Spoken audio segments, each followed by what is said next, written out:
Conseil des ministres est réuni ce mercredi 22 novembre 2023 en séance ordinaire sous la présidence effective de son Excellence le capitaine Ibrahim Traoré, président de la transition et chef de l'État.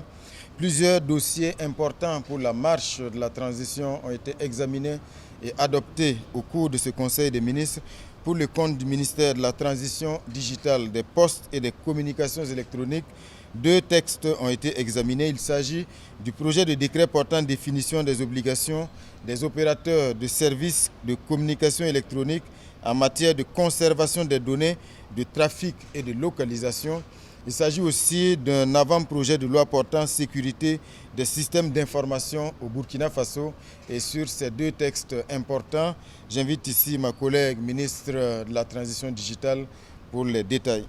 Le Conseil a examiné et adopté en ce jour un décret portant obligation pour les opérateurs des services de communication électronique de conserver les données de trafic et les données également de localisation sur les services qu'ils offrent. Donc ce décret est en réalité une relecture d'un décret qui a été adopté en mars 2013 sur le même objet. Ce décret vise justement à encadrer la conservation de ces données-là qui peuvent servir dans le cadre d'investigations menées par les autorités judiciaires. Au regard de notre contexte, il était important, au regard aussi du fait que ce décret commence à avoir des insuffisances sur le terrain, il était important pour le gouvernement de renforcer ce cadre réglementaire et donc de préciser les informations qui doivent être collectées pour que les autorités judiciaires puissent y avoir accès pour mener leurs investigations et réduire en tout cas l'utilisation à des fins illicites des services de communication électronique. Dans ce cadre-là, pour ce décret, les principales innovations, c'est déjà la clarification de ces informations, les informations qui peuvent être collectées et conservées pendant 1 année pour servir d'éléments d'investigation, mais également la limitation du délai dans lequel les opérateurs doivent répondre aux requêtes des autorités judiciaires pour leur permettre d'avoir, dans des délais raisonnables, les informations qu'il faut pour mener leurs enquêtes. Donc, ce délai est fixé à 72 heures.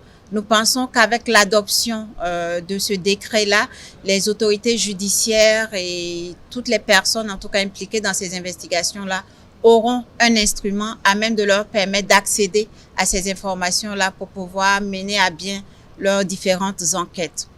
Le second dossier de mon département qui a été adopté aujourd'hui concerne un avant-projet de loi sur la sécurisation des systèmes d'information.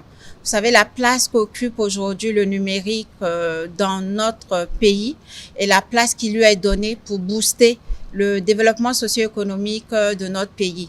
Pour pouvoir réaliser cette ambition, il est important de pouvoir maîtriser notre cyberespace, de pouvoir le contrôler. Donc, avec cette loi, l'adoption déjà de cet avant-projet de loi-là, c'est doter le pays d'un instrument juridique pour encadrer le cyberespace, pour pouvoir encadrer l'examen obligatoire des systèmes d'information qui composent ce cyberespace, mais également encadrer les activités de toutes les structures, de tous les prestataires impliqués en tout cas dans la sécurisation des systèmes d'information. Donc, cette loi-là exige qu'on fasse régulièrement des audits, exige également l'homologation des matériels utilisés dans ce secteur-là et exige aux prestataires d'avoir un agrément technique. Il y a également des sanctions qui sont prévues en lien avec les obligations qui sont faites. Nous espérons que cet avant-projet de loi va passer très rapidement au niveau de l'Assemblée législative de transition et que son adoption va nous permettre en tout cas d'avoir ce cadre réglementaire-là pour pouvoir mener à bien nos actions de dématérialisation des services de l'administration publique, mais de pouvoir mettre au cœur de la refondation de l'État le numérique. Pour le compte du ministère de l'Urbanisme, des Affaires foncières et de l'Habitat, une communication orale a été faite. Il s'agit de la situation des villes et des localités du Burkina Faso qui ont connu de grandes mutations en lien avec le contexte sécuritaire et humanitaire et des orientations ont été donnés donc, pour des actions futures. Et à ce titre, j'invite ici mon collègue ministre de l'Habitat pour plus de détails. Comme vous le savez, notre pays subit une crise humanitaire et sécuritaire qui dure depuis quelques années. Et cette double crise n'est pas sans conséquence sur l'armature urbaine de nos grandes villes. Et le ministère, dans son rôle, a produit une réflexion justement sur l'impact de cette crise-là sur nos différentes villes. Alors, un certain nombre de constats se dégagent, et notamment le fait que le taux d'urbanisation pour certaines villes a considérablement augmenté ces 4 dernières années, passant de 26 à 35%, et au niveau notamment des villes qui sont confrontées à la crise sécuritaire.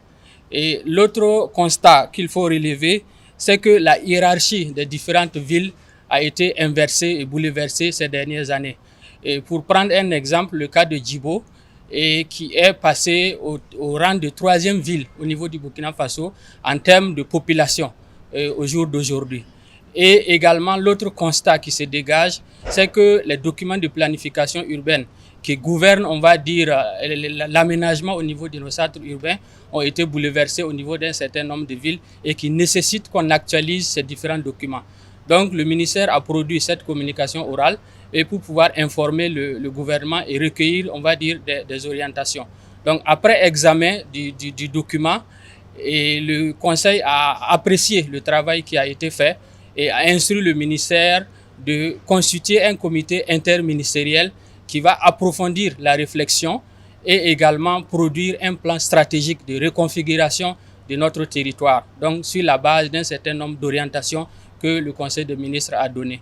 Donc le travail va se poursuivre, nous allons mettre en place ce comité pour pouvoir produire ces documents stratégiques-là qui va justement définir la configuration de notre territoire post-crise. Au cours de ce Conseil des ministres, le ministre de la Santé et de l'Hygiène publique a fait le point de l'évolution de la situation épidémiologique en lien avec la maladie de la dengue. Et sur ce point, j'invite ici mon collègue ministre Kargougou pour plus de détails. Au titre du ministère de la Santé, nous avons fait le point de l'évolution de l'épidémie de dengue que notre pays connaît depuis quelques mois. Et à l'analyse des données, à l'analyse de la courbe épidémique, sur ces 3 dernières semaines, nous avons noté une tendance à la baisse du nombre de nouveaux cas de dengue. Nous avons aussi noté une tendance à la baisse du nombre de cas graves et du nombre de décès. Et cela est très certainement dû à l'engagement des différents acteurs dans la lutte contre cette épidémie. Et le Conseil a tenu à encourager et à féliciter tous les acteurs, que ce soit les volontaires nationaux, agents de santé à base communautaire, les volontaires de la Croix-Rouge qui sont au devant de la lutte en matière de destruction des gîtes larvaires, que ce soit aussi les agents de santé qui sont au niveau des formations sanitaires et qui, malgré les difficultés rencontrées, assurent la prise en charge des cas qui sont hospitalisés. Et le Conseil a tenu aussi à donner des instructions pour que la lutte soit davantage intensifiée, notamment en termes de pulvérisation intradomiciliaire, mais aussi en termes de pulvérisation spatiale. Le Conseil en appelle aussi à la mobilisation de chacune et de chacun des Burkinabés pour que nous puissions faire de la destruction des gîtes larvaires, de l'assainissement de notre cadre de vie, des valeurs que nous mettons en œuvre. Le Conseil a aussi donné des instructions pour que véritablement nous puissions mettre à la disposition des professionnels de santé au niveau des hôpitaux tous les moyens nécessaires pour assurer la prise en charge des cas graves. Donc, en conclusion, l'épidémie de dengue reste active, mais elle est sous contrôle et la tendance est à la baisse. Pour le compte du ministère de la Communication, de la Culture, des Arts et du Tourisme, le Conseil a adopté 4 décrets qui sont des décrets d'application de la loi d'orientation sur le tourisme adoptée en avril 2021. Le premier décret adopté aujourd'hui porte organisation, création, attribution, composition et fonctionnement du comité interministériel du compte satellite du tourisme burkinabé. Ce qu'il faut dire, c'est qu'avec ce décret, désormais, la mise en place de ce comité interministériel ouvre la voie vers la concrétisation du compte satellite tourisme qui permet à notre pays désormais de pouvoir avoir des indicateurs précis sur le poids économique du secteur touristique dans notre pays et surtout de mieux mesurer les interactions entre ce secteur-là également et d'autres secteurs de l'économie. C'est extrêmement important, non seulement pour pouvoir mieux orienter les investissements, mais également pour pouvoir faire le plaidoyer qu'il faut afin de réunir toutes les conditions pour un secteur touristique qui soit porteur vraiment de développement et surtout créateur d'emplois décents.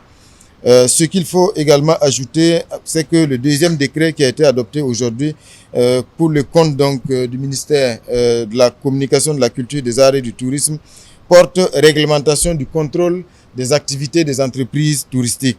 Là également, c'est un décret qui permet de mieux assainir un peu ce secteur du contrôle des entreprises touristiques parce que avant ce décret, les dispositions réglementaires qui régissaient ce contrôle-là étaient disséminées de façon disparate dans plusieurs textes. Donc désormais, on a un décret qui régit bien sûr le contrôle des entreprises touristiques. Et ce contrôle-là, ce qu'il faut dire aussi au terme de ce décret, se fera depuis même avant la mise en œuvre de l'entreprise touristique jusqu'à l'exploitation. Donc ce qui permet d'avoir un suivi véritablement et de s'assurer que dans l'ensemble du processus, les dispositions réglementaires sont respectées. Ce qu'il faut également ajouter, c'est que c'est un décret qui renforce aujourd'hui le pouvoir des agents qui sont chargés d'effectuer ce contrôle des entreprises touristiques sur le terrain. Le troisième projet de décret porte classification et réglementation de l'aménagement et de l'exploitation des sites touristiques. C'est également un décret très important qui permet aujourd'hui de pouvoir constituer une liste nationale des sites touristiques, d'avoir même une typologie des sites touristiques au Burkina Faso entre les sites culturels, les sites naturels et les sites mixtes. Et donc, ce qu'il faut aussi dire, c'est que désormais, on a un renforcement de la protection des sites publics parce que ce décret ouvre la voie à la mise en place d'un cahier de charges qui va mieux réglementer ce secteur. Ce qu'il faut aussi ajouter, c'est l'institution d'une licence d'exploitation des sites touristiques privés qui sont destinés à recevoir du public, ce qui n'était pas le cas jusqu'à présent. Donc ça permet d'avoir un meilleur contrôle de l'ensemble du secteur et de s'assurer que les offres de services dans ce secteur-là aussi et les investissements sont en phase avec la politique nationale. Le dernier décret porte réglementation de la profession de guide de tourisme. À ce niveau, ce qu'il faut déjà dire, c'est que le métier de guide de tourisme était réglementé jusqu'à présent par un arrêté. Désormais, c'est un décret, ce qui signifie en termes de hiérarchie des normes, désormais, on a un texte beaucoup plus solide qui définit l'exercice de ce métier de guide de tourisme. Ce qu'il faut aussi indiquer, c'est que ce décret définit désormais une nouvelle catégorie de guides de tourisme, en plus bien sûr des guides locaux et nationaux. Il s'agit des guides communautaires qui ont vocation non seulement à exercer sur le territoire national, mais à pouvoir également le faire au-delà des frontières du Burkina Faso dans la sous-région. Il y a également bien sûr l'allègement des conditions d'obtention de cet agrément-là qui passe de 45 jours à 30 jours. Et donc voilà autant de décrets qui sont pris aujourd'hui et qui permettent l'application de la loi d'orientation sur le tourisme adoptée en avril 2021 et surtout qui nous donne désormais au niveau législatif et au niveau réglementaire les éléments nécessaires pour travailler à mieux professionnaliser l'ensemble du secteur du tourisme et créer les conditions de meilleurs investissements dans le secteur du tourisme afin que véritablement ce secteur-là puisse exprimer son vrai potentiel. Voilà pour les quelques grands dossiers examinés aujourd'hui au cours de ce conseil dans les différents ministères. Merci.